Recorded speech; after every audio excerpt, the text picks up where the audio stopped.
ராணுவ வண்டியில கொண்டு போய் வச்சதும் ராணுவத்தோட கண்ட்ரோல்ல வந்துரும். அப்ப நீங்க வண்டியில வந்து மலர் வளையம் வையுங்கன்னு சொல்றாங்க. அதே மாதிரிதான் நாங்க அதுக்கப்புறம் தான் போய் தலைவருக்கு அம்மா வைக்கிறாங்க. அப்ப ஆரம் வீர மந்திரியா இருந்தவருக்கு துணையா இருக்கிற 2-3 கட்சி ஆட்கள் போய் அம்மாவை இழுத்து தள்ளி விடுறாங்க. கீழே உட்காந்து நான் தான் பிடிக்கிறேன் அம்மாவை. இதெல்லாம் நடந்துச்சு. அதனால அதுக்கு பிறகு என்ன ஆகுது, அந்த அவங்க எல்லாரும் மத்தியிலேயே அம்மாவை பிடிச்சி தள்ளி விட்டதும் நான் மனசுக்குள்ளே சின்ன பொண்ணு ஒரு சபதம் எடுக்கிறேன். நீங்க இப்படியெல்லாம் பண்ணிட்டீங்க அம்மாவை, இதே அம்மாவை இந்த அதிமுக முதலமைச்சர் ஆக்கி காட்டுவேன். நீங்க எல்லாம் வரிசையா வந்து வீட்டுல நிப்பீங்க. அந்த கால வெகு தூரத்துல இல்ல அப்படிங்கிறத மனசுக்குள்ள நினைச்சேன். அப்ப நினைச்சிட்டு போலீஸ் கமிஷனர் வந்து சொல்றாரு, இதுக்கு மேல இங்க அம்மாவை நிக்க வச்சுட்டு இருக்காதீங்க, அம்மா உயிருக்கு ஆபத்து, அம்மாவை உடனே வீட்டுக்கு அழைச்சிட்டு போங்கன்றாரு. நாங்கெல்லாம் என் குடும்பத்தை சேர்ந்தவங்க கூட இருந்தாங்க, கட்சி தொண்டர்கள்லாம் இருந்தாங்க. அவங்களெல்லாம் கிட்டையே அனுமதிக்கல, அவங்க எல்லாம் வெகு தூரத்துல நிக்கிறாங்க. நாங்க அம்மாவை அழைச்சிட்டு போயஸ் கடை வீட்டுக்கு கொண்டு போனோம். அதுக்கப்புறம் அம்மா சொன்னாங்க, இது வேண்டாம், இந்த அரசியல் எனக்கு வேண்டாம், இவங்கெல்லாம் வந்து என்னை கேவலப்படுத்துறாங்க, நான் தலைவர் வந்து உடல்நிலை சரியில்லை, நீ கூட வந்து உதவியாருன்னு சொன்னாரு, அதுக்காக தான் நான் வந்து இருந்தேன், அதனால இது வேணான்ட்டாங்க. அப்ப நான் சொன்னேன், உங்களை சீண்டிட்டாங்க, அதனால இவங்களை நம்ம சும்மா விடக்கூடாது, ஒரு முறை நாள் நம்ம வந்து காட்டணும் அப்படின்னு சொல்லி குடிவாதம் பண்ணி இருக்க வச்சு, அதுக்கப்புறம் அம்மா வந்து தேர்தல் களத்துக்கு வராங்க. அப்ப நம்ம கட்சி இப்ப இருக்கிற மாதிரிதான் 2ஆ பிரியுது. பிரிஞ்சு சேவல் புறா தனித்தனியா நின்னோம். சேவல் 27 தொகுதியில வெற்றி பெற்று முதல் பெண் எதிர்கட்சி தலைவரா அம்மா ஆகுறாங்க தமிழ்நாட்டுல. அதன் பிறகுதான் திரும்ப தேர்தல் வருது, எதிர்கொள்றோம், வெற்றி பெற்று 91ல முதல்வர் ஆகுறாங்க. அது மாதிரி அம்மா கிட்டத்தட்ட 15 வருஷம் தமிழ்நாட்டு மக்களுக்காக முதல்வர் ஆகி எண்ணற்ற திட்டங்களை எல்லாம் செஞ்சிருக்காங்க. அதுல கூட இருந்து எல்லா நல்லது கட்டையும் பார்த்தாலும் நான், அதனால இப்ப நான் என்ன சொல்ல வர்றேன் அப்படின்னா, அதே போல ஒரு நிகழ்வு தான் இப்ப நடந்துகிட்டு இருக்கு கட்சியில. அப்போ அம்மாவுக்கு உடம்பு சரியில்லாம போகுது. 2016 தேர்தல் முடிஞ்சு 72 நாள் ஆஸ்பத்திரியில இருக்கோம். நான் வீட்டுக்கெல்லாம் அழைச்சிட்டு வர்றதுக்கு நல்ல நாள் பார்த்து வச்சிருக்கோம்.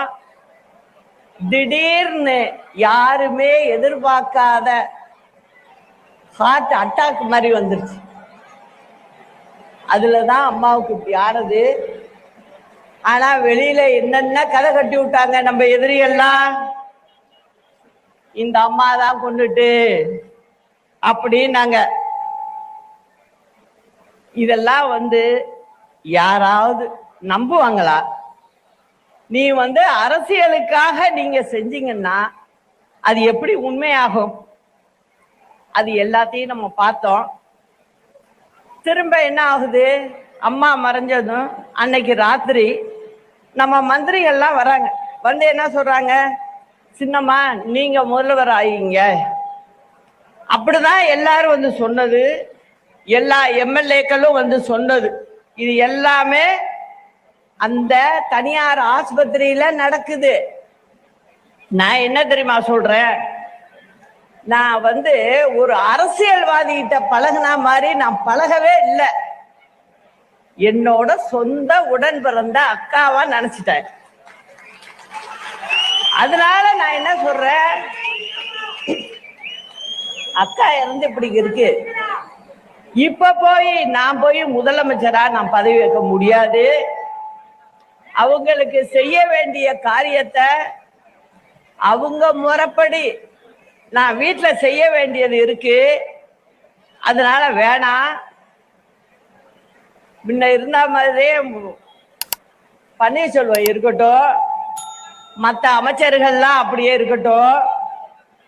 இடையில வந்து செங்கோட்டையனை எடுத்திருந்தாங்க, அதனால அதை மட்டும் சொன்னேன், செங்கோட்டையனை நம்ம சேர்த்துக்கணும் அப்படி எல்லாம் சொல்லிட்டு இருந்தேன்.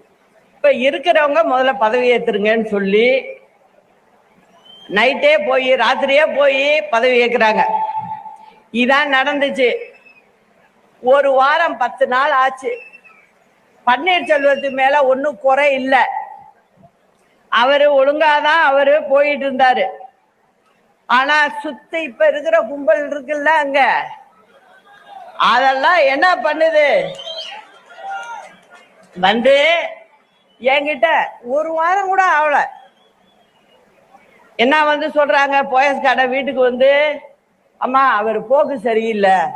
என்னையா போக்கு சரியில்லை, அவரு நல்லா தானேயா பண்ணிட்டு இருக்காரு அப்படின்னு நான் சொல்றேன். இல்லம்மா சரியில்லைம்மா, வந்து நீங்க வந்து இப்ப கட்சிக்கு பொதுச் செயலாளர் ஆகணும், நீங்களே வந்து முதலமைச்சர் ஆகணும் அப்படிங்கிற மாதிரி ஒரு கோரிக்கையை கொண்டாந்து காலையில 6 மணிக்கு வருவாங்க, திருப்பி பாத்தீங்கன்னா மத்தியானம் 3 மணிக்கு வருவாங்க, திருப்பி சாயந்தரம் வருவாங்க. இதை நான் வெளியில சொல்லல. அப்போ எனக்கு நீங்க இருந்தாதான் சரியா வரும், அத்தனை பேரும் சேர்ந்துக்கிட்டு நீங்க இருந்தாதான் சரியா வரும், நீங்க இருந்தாதான் சரியா வரும், இவர் இருந்தா சரியா வராது அப்படிங்கிறாங்க. பொதுச் செயலாளர் நீங்க ஆகணும். இல்லப்பா, நீங்க உங்களுக்குள்ளே ஒருத்தங்க இருங்க, நல்லபடியா நடத்துங்க. அப்படித்தான் நான் ஆரம்பத்திலேயே சொன்னேன்.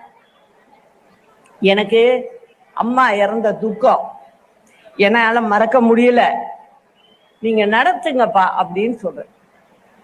இல்லம்மா நீங்க வந்தாகணுங்கிறாங்க. சரின்னு சொல்லி அதுக்கப்புறம்தான் அவங்களே என்னை வந்து தொந்தரவு பண்ணி பொதுக்குழுவை கூட்டி அங்க என்ன பொதுச் செயலாளரா நியமனம் பண்ணி வீட்டுல கொண்டாந்து கொடுத்து என்ன ஆபீஸுக்கு அழைச்சிட்டு போறாங்க. இதுதான் நடந்துச்சு.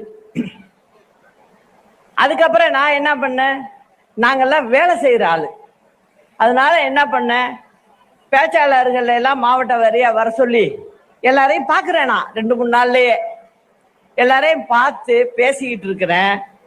மாவட்ட அமைப்புகளை கூப்பிட்டு காலையில ஒரு மாவட்டம், மத்தியானம் ஒரு மாவட்டம்னு பார்க்க ஆரம்பிச்சுட்டேன்.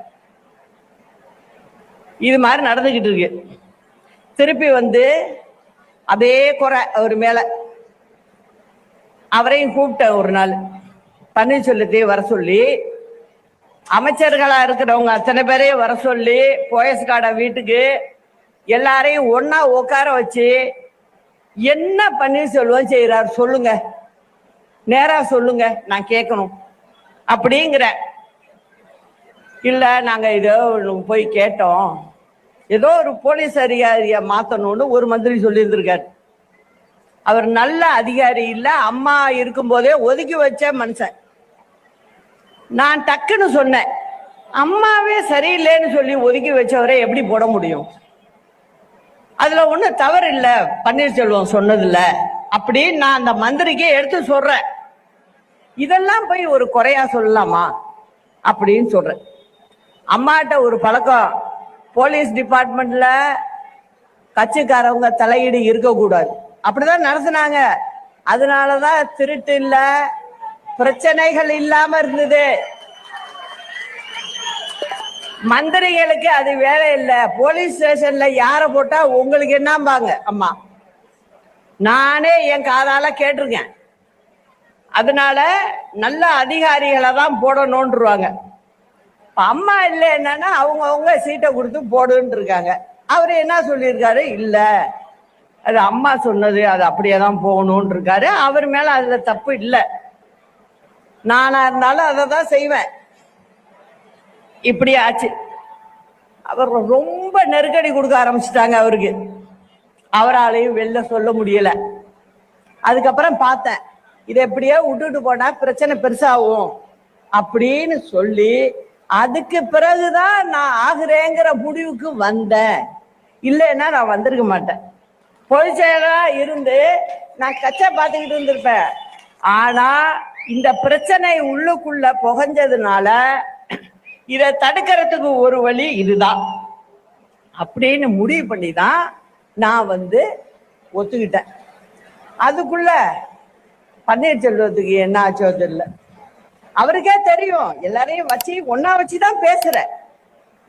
என்ன ஆயிடுச்சு, திடீர்னு போய் அம்மா சமாதியில போய் உட்காந்துட்டாரு. போய் உட்காந்து தர்ம உத்தரவுட்டாரு. அது யாரோ சொல்லியிருக்காங்க, எல்லாருக்கும் புரியும்.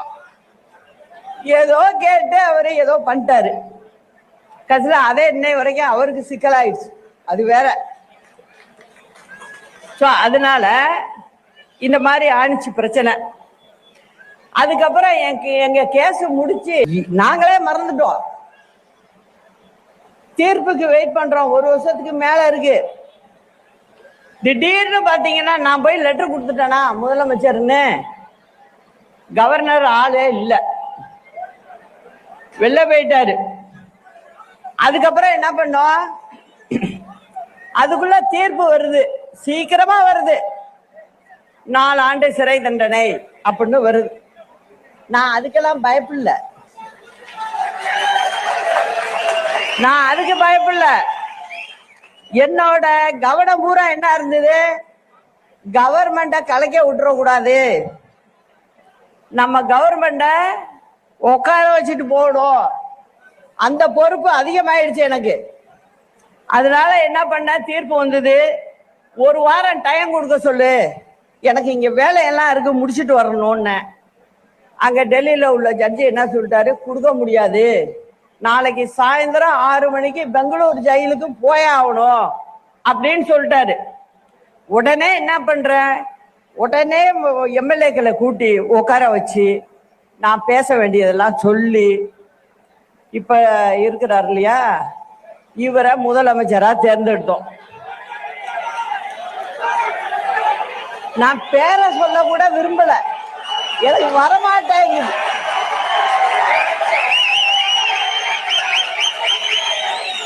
நல்லவங்கன்னா சொல்லுவேன், நல்லவங்க ஒரு சாதாரண ஆளா இருந்தா கூட சொல்லுவேன். இது சொல்ற அளவுக்கு இல்ல. அதனால நான் வாயினால சொல்லல, உங்களுக்கே புரியும் யாருன்னு. சரி, இவரை முதலமைச்சராக்குவோம் சொல்லிட்டு அந்த தீர்ப்பு காதல கேட்டு 5 நிமிஷத்துக்குள்ள நான் இந்த வேலையை பண்ணேன். அவரு உடனே என்ன சொல்றாரு, அம்மா கவர்னர்கிட்ட லெட்டர் கொடுக்குறப்ப நீங்களே எல்லார்ட்டையும் கையெழுத்து வாங்கி நீங்களே இருந்து கொடுங்கம்மா அப்படிங்கிறாரு.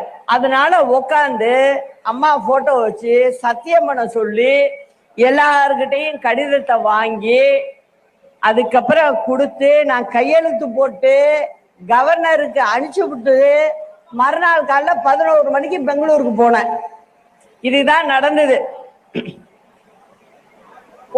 அப்படியே 2-3 மாசம் போச்சு. அப்ப எல்லாம் இவர் எப்படி என்ன அப்படிங்கறது எனக்கு சரியா தெரியல. அங்க போனதுக்கு அப்புறம் 4-5 மந்திரிங்க வந்தாங்க என்ன பார்க்க. ஒரு 2 மாசத்துக்குள்ள வந்தாங்க. எல்லாரும் பார்த்துட்டு பேசிட்டு இருந்துட்டு, அம்மா நீங்க சென்னை ஜெயிலுக்கே நம்ம மாத்திக்கலாம், நீங்க ஏன் பெங்களூர்ல இருக்கணும் அப்படின்னு கேட்டாங்க. அதுல செங்கோட்டையன் ரொம்ப கேட்டாரு. அத அம்மா இங்க மாத்திக்குவோம், நம்ம செக்ரட்டரி வந்து ஹோம் செக்ரட்டரி லெட்டர் கொடுத்து பெங்களூர் ஹோம் செக்ரட்டரிக்கு கொடுத்தா போறோம், நம்மளுக்கு இங்க டிரான்ஸ்பர் கொடுத்துருவாங்க. அதனால நீங்க நம்ம ஊர் ஏதோ தெய்வாதீனமா எனக்கு கடவுளே சொன்னிச்சு போல இருக்கு. இல்லைன்னா நான் இன்னைக்கு பேசிக்கிட்டு இருப்பேனாங்கிறதே கஷ்டம். அதனால நான் யதார்த்தமா சொன்னேன், இல்ல செங்கோட்டையன் நான் இங்கே இருக்கேன் பெங்களூர்லயே. நான் சொன்ன காரணம் வேற என்னன்னா, நீங்க அரசாங்கத்தை நடத்தணும். திமுகவுக்கு சொல்றதுக்கு இப்ப ஒண்ணுமே இல்லை. இப்ப நான் அங்க வந்தேன்னா, நீங்க ஆட்சி பண்ற இடத்துல உள்ள ஜெயில நான் இருக்கும்போது அவங்க என்ன சொல்லுவாங்க, சசிகலாவுக்கு இன்னைக்கு சாப்பாடு கேரியர்ல போடுச்சும்பா. இந்த மாதிரி இன்னைக்கு கொண்டு போய் சொந்தக்காரவங்க போனாங்க, 40 நிமிஷம் தான் பார்க்கணும், அரை நாள் உட்காந்து பார்த்துட்டு வந்தாங்கன்னு சொல்லுவாங்க. இதெல்லாம் நமக்கு தேவையா? வேண்டாம்.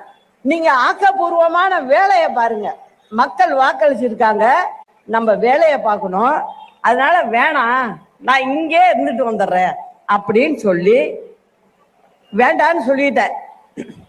அப்புறம் பின்னாடி போக போக தான் தெரிஞ்சிச்சு எனக்கு, நம்ம வேண்டான்னு சொன்னதுதான் நல்லது அப்படின்னு நினைக்கிற அளவுக்கு வச்சுட்டாரு. அது போகட்டும். அதுக்கப்புறம் என்ன ஆகுது, கொஞ்ச நாள் பார்த்தீங்கன்னா திடீர்னு ஒரு பொதுக்குழுவே அதுக்கு தானே இருக்கு, நீக்கிறதுக்கு.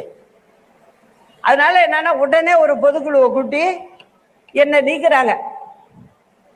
நான் ஒரு முதலமைச்சரா உட்கார வச்சுட்டு போயிருக்கேன். அப்ப எப்படியாப்பட்ட ஆளா இருக்கணும்?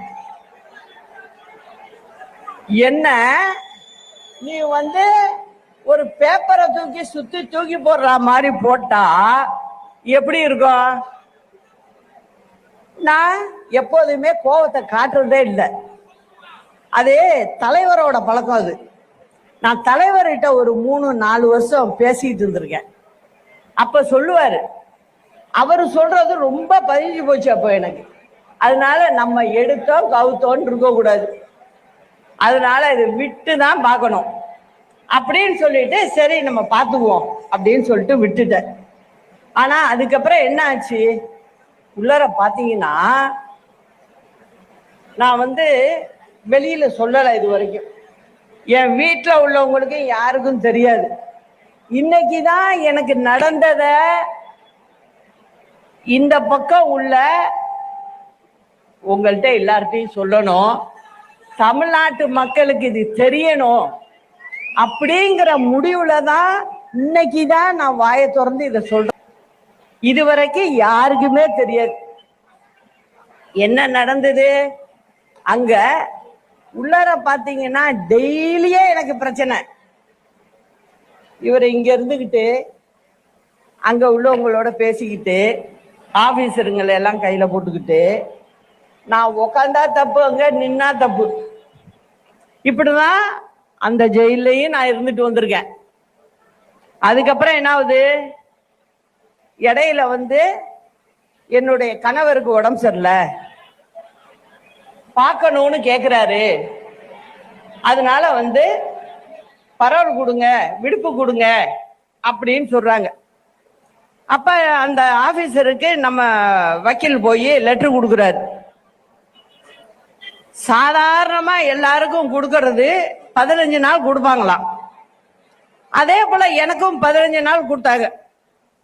அந்த 15 நாள் கொடுத்துட்டு அந்த அம்மாவை ரெடி ஆகி வர சொல்லுங்க, நீங்க அழைச்சிட்டு போங்க அப்படின்னாங்க. நான் வந்து எஸ்பி ஆபீஸ்ல உட்கார்ந்துருக்கேன். அப்ப எஸ்பி கேக்குறாரு, மெட்ராஸ்ல இருந்து பதில் வரல எங்களுக்கு. எனக்கு அந்த ஊர் ஜெயில் தான் பரவல் கொடுக்கணும், அவங்க 15 நாள் கொடுத்துட்டாங்க. ஆனா இங்க இருந்து பதில் வர மாட்டேங்குது. நம்ம உட்கார வச்சுட்டு போன அரசாங்கத்துல இருந்து பதில் வரல. என்ன வருது, கமிஷனர் பேசுறாரு. நான் நேரா உட்கார்ந்துருக்கேன், அந்த எஸ்பி ஆபீஸ்லயே உட்கார்ந்துருக்கேன். அவர் போன்ல ஸ்பீக்கர் போனை ஆன் பண்றாரு, எனக்கு காதுல உழுவணும்னு.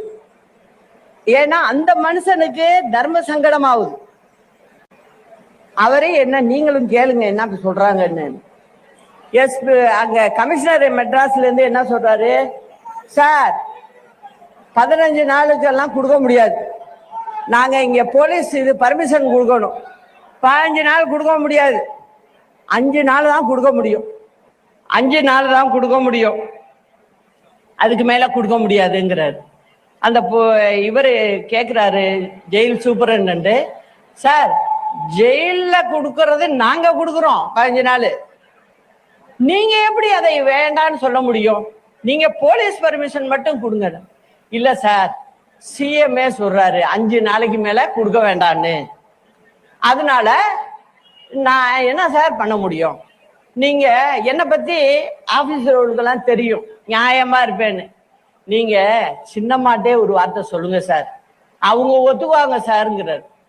நான் எதுக்கு உட்காந்துருக்கேன், சரி பரவாயில்லைங்க, அதிகாரி என்ன பண்ண முடியும், மேல உள்ளவங்க சொல்றப்ப அதிகாரி ஒன்றும் பண்ண முடியாது, பரவாயில்ல 5 நாள் பரவாயில்ல நான் பார்த்துட்டு வந்துடுறேன். அப்புறம் 5 நாள் கொடுக்குறாங்க. அடுத்தது நம்ம எங்க தங்குறோம்னு கொடுக்கணும். நான் யதார்த்தமா போயஸ்கான வீட்டுல இருந்தா ஜெயிலுக்கு போனேன், அதனால நான் அந்த அட்ரஸே கொடுக்குறேன். உடனே அங்கேருந்து வருது இப்ப திருப்பி 14 கண்டிஷன், இந்த மாதிரி யாருக்கும் வந்தது இல்லையா, அவர் பார்த்ததே இல்லைங்கிறாரு சர்வீஸ்ல. என்ன கண்டிஷன் வருது, நீங்க சொந்தக்காரவங்களை பார்க்க கூடாது, பிரஸ்ஸ பார்க்க கூடாது, நேரா ஒரு வீட்டுல இருக்கீங்க, வீட்டுல இருந்து நேரா மருத்துவமனைக்கு போகலாம், மருத்துவமனையில இருந்து நேரா வீட்டுக்கு தான் வரணும், வேற எங்கேயும் வெளியிலே போக கூடாது, ஆஸ்பத்திரிக்கு போங்க வீட்டுக்கு வாங்க, ஆஸ்பத்திரிக்கு போங்க வீட்டுக்கு வாங்க, வேற எங்கேயும் நீங்க போக கூடாது அப்படின்னு சொல்லிட்டாங்க. சரிங்க அப்படின்னு நான் சொல்லிட்டேன். அப்புறம் போயஸ்காட வீட்டுல தங்க கூடாது, அது மெயின் கண்டிஷன்ல வருது, தங்க கூடாது. அப்படி போயஸ்காட வீட்டுல தான் தங்குவேன்னா இந்த 5 நாளையும் கேன்சல் பண்ணிடும் அப்படிங்கிறாங்க. நான் சரி உயிருக்கு போராடுறவங்கள போய் பார்த்தாகணும், சரி பரவாயில்ல என்னோட சொந்தக்காரவங்க வீடு ஒண்ணு இருக்கு, அங்க நான் தங்குறேன், டி நகர்ல தங்குறேன் அப்படின்னு சொல்லி அதுக்கும் ஒத்துக்கிட்டு போனேன். அதுக்கப்புறம் அவர் மறைஞ்சதுக்கு பிறகு தகவல் வருது, அதுக்கும் 15 நாள் கொடுக்க முடியாது, 10 நாள் தான் அப்படிங்கிறாங்க. பொதுவா எங்க பக்கம் எல்லாம் 15ஆம் நாள் தான் காரியம் எல்லாம் பண்ணுவாங்க, ஆனா வேற வழி இல்லை, ஏன்னா எனக்கு கொடுக்கல, அதனால 10ஆவது நாள் பண்ணிட்டு நான் அன்னைக்கே புறப்பட்டு பெங்களூருக்கு போனேன். இந்த மாதிரி நிறைய விஷயங்கள்ல நீங்க பாத்தீங்கன்னா உட்கார வச்சவங்கள ஒரு பக்கம் முதுகுல ஒரு பக்கம் முன்புல எவ்வளவு ஈட்டியால குத்துவாங்களோ அந்த அளவுக்கு பண்ணிட்டாங்க. சரி இதெல்லாம் மீறி நான் திரும்ப வந்து விடுதலை ஆகி சென்னைக்கு வர்றேன். எல்லாரும் வந்து பாத்தீங்க, வர்றப்ப கட்சி கொடி கட்டக்கூடாது, இது அம்மா சமாதிக்கு போகக்கூடாது அப்படின்னு சொல்லி நான் என்ன பண்ணேன், நீ என்ன சொல்றது, நான் என்ன கட்சி கட்டிய கல்றது அப்படிங்கறதுல தான் நான் வேற வண்டி மாத்தி வந்தேன். என்ன அரெஸ்ட் பண்ணணும், ஓசூர் தமிழ்நாடு பார்டர் வந்ததுமே என்ன அரெஸ்ட் பண்ணணும்னு முடிவு பண்ணிட்டாங்க. அதுவும் எனக்கு செய்தி வந்துருச்சு. ஆனாலும் நான் வந்து கொடியை கழட்ட மாட்டேன், நான் வேற வண்டி மாத்தி நான் வந்துட்டேன். இது எதுக்கு சொல்றேன்னா, இந்த அளவுக்கு கட்சியில யாரும் இருக்கக்கூடாது, கட்சியில மூத்தவங்களா இருக்கக்கூடாது, எல்லாரையும் வெளில தள்ளணும். இதெல்லாம் என்ன போக்கு, இதனால என்ன ஆகுது, கட்சியே வந்து சரிஞ்சு கீழே போயிட்டு இருக்கு. அதுதான் உண்மை. இந்த உண்மைய எவ்வளவு நாளைக்கு மறைக்க முடியும், மறைக்க முடியாது. அதனால தலைவரும் சரி அம்மாவும் சரி எப்படி இந்த கட்சியை பார்த்துக்கிட்டாங்க.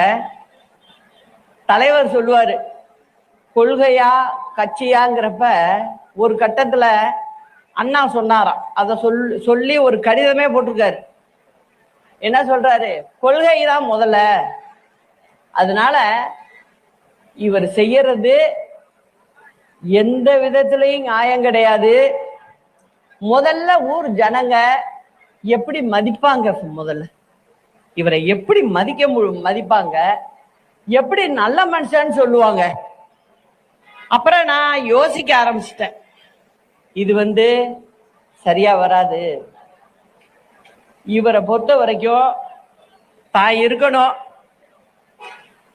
கட்சி என்ன ஆனாலும் பரவாயில்ல, கட்சி தொண்டரை பத்தி சூழியும் நினைக்கல. கீழே கிளை கழகத்திலிருந்து ஆரம்பிச்சு மேல்மட்டம் வரைக்கும் யாரையும் இவர் திருப்திப்படுத்தல, இவர் தன் போக்கையும் மாத்திக்கல. அப்படிங்கும்போது நானும் 9 ஆண்டு காலம் 9 ஆண்டு காலம் இது எல்லாத்தையும் மனசுக்குள்ள வச்சுக்கிட்டு, இல்ல ஒரு கட்சி இது, நம்ம தனிப்பட்ட முறையில ஒருத்தங்க மேல கோபங்கிறதுனால நம்ம அப்படிலாம் நடந்துக்க கூடாது, எப்படியாவது கட்சை ஒண்ணு இணைக்கணும் அப்படிங்கிற நிலையில தான் நான் என்னோட அந்த 9 ஆண்டு காலமும் போயிருக்கு. நான் நினைச்சிருந்தா அப்பயே எதுவும் பண்ணியிருக்க முடியும்.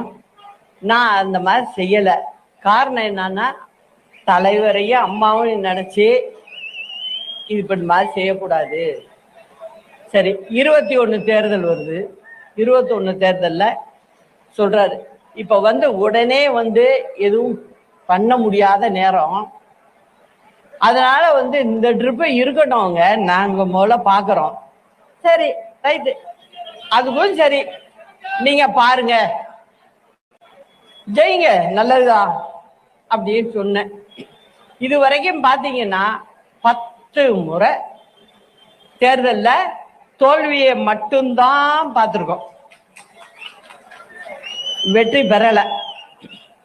அதனால எதிர்கட்சிகள் எப்படி இருக்கு? மோசமா இருக்கு. ஏதாவது நல்ல ஆட்சி பண்ணுதா?